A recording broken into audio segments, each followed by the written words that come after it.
ಕೊಪ್ಪಳದಲ್ಲಿ ಬಲ್ಡೋಟ ಕಾರ್ಖಾನೆಯ ವಿರುದ್ಧ ಪ್ರತಿಭಟನೆ. ಮಾಜಿ ಸಂಸದ ಸಂಗಣ್ಣ ಕರಡಿ ಭಾಷಣಕ್ಕೆ ಯುವಕರು ಅಡ್ಡಿಪಡಿಸಿದ್ರು.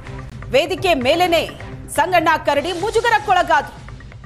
ರಾಜಕಾರಣಿಗಳ ಭಾಷಣಕ್ಕೆ ಮಹಿಳೆಯರು ಅಡ್ಡಿ ಮಾಡಿದ್ರು. ಕಾರ್ಖಾನೆಗಳೆಲ್ಲ ಬಂದ್ ಆಗಬೇಕು ಅಂತ ಗ್ರಾಮಸ್ಥರು ಆಗ್ರಹಿಸಿದ್ದಾರೆ. ಬಲ್ಡೋಟ ತೊಲಗಲಿ ಅಂತ ಪ್ರತಿಭಟನಾಕಾರರು ಆಕ್ರೋಶ ವ್ಯಕ್ತಪಡಿಸಿದರು. ಕೊಪ್ಪಳದಲ್ಲಿ ಬಲ್ಡೋಟ ಕಾರ್ಖಾನೆ ವಿರುದ್ಧ ನಡೆದಂತ ಪ್ರತಿಭಟನೆ. ಮಾಜಿ ಸಂಸದ ಸಂಗಣ್ಣ ಕರಡಿ ಭಾಷಣ ಮಾಡುವಾಗ ಯುವಕರು ಅಡ್ಡಿಪಡಿಸಿದ್ರು.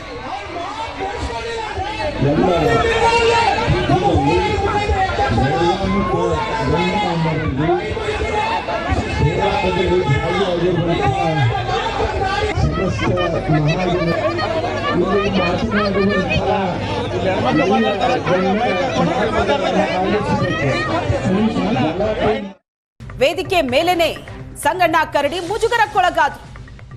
ರಾಜಕಾರಣಿಗಳ ಭಾಷಣಕ್ಕೆ ಮಹಿಳೆಯರು ಅಡ್ಡಿ ಮಾಡಿದ್ರು. ಕಾರ್ಖಾನೆಗಳೆಲ್ಲ ಬಂದ್ ಆಗಬೇಕು ಅಂತ ಗ್ರಾಮಸ್ಥರು ಆಗ್ರಹಿಸಿದ್ದಾರೆ. ಬಲ್ಡೋಟ ತೊಲಗಲಿ ಅಂತ ಪ್ರತಿಭಟನಾಕಾರರು ಆಕ್ರೋಶ ವ್ಯಕ್ತಪಡಿಸಿದರು. ಕೊಪ್ಪಳದಲ್ಲಿ ಬಲ್ಡೋಟ ಕಾರ್ಖಾನೆ ವಿರುದ್ಧ ನಡೆದಂತ ಪ್ರತಿಭಟನೆ.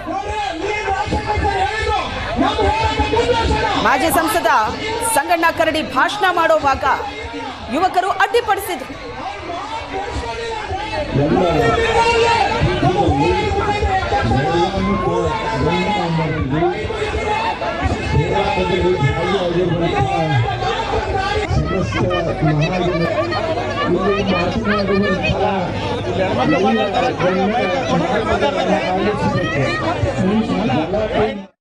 ವೇದಿಕೆ ಮೇಲೇನೆ ಸಂಗಣ್ಣ ಕರಡಿ ಮುಜುಗರಕ್ಕೊಳಗಾದರು. ರಾಜಕಾರಣಿಗಳ ಭಾಷಣಕ್ಕೆ ಮಹಿಳೆಯರು ಅಡ್ಡಿ ಮಾಡಿದ್ರು. ಕಾರ್ಖಾನೆಗಳೆಲ್ಲ ಬಂದ್ ಆಗಬೇಕು ಅಂತ ಗ್ರಾಮಸ್ಥರು ಆಗ್ರಹಿಸಿದ್ದಾರೆ. ಬಲ್ಡೋಟ ತೊಲಗಲಿ ಅಂತ ಪ್ರತಿಭಟನಾಕಾರರು ಆಕ್ರೋಶ ವ್ಯಕ್ತಪಡಿಸಿದರು. ಕೊಪ್ಪಳದಲ್ಲಿ ಬಲ್ಡೋಟ ಕಾರ್ಖಾನೆ ವಿರುದ್ಧ ನಡೆದಂತ ಪ್ರತಿಭಟನೆ.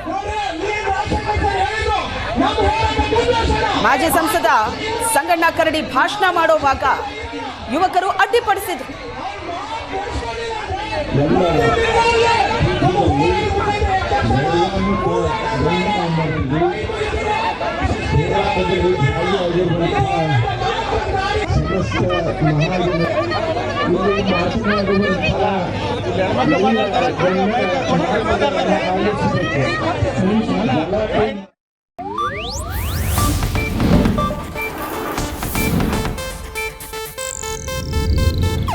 ಇದು ಏಷ್ಯಾನೆಟ್ ನ್ಯೂಸ್ ನೆಟ್ವರ್ಕ್ ಪ್ರಸ್ತುತಿ.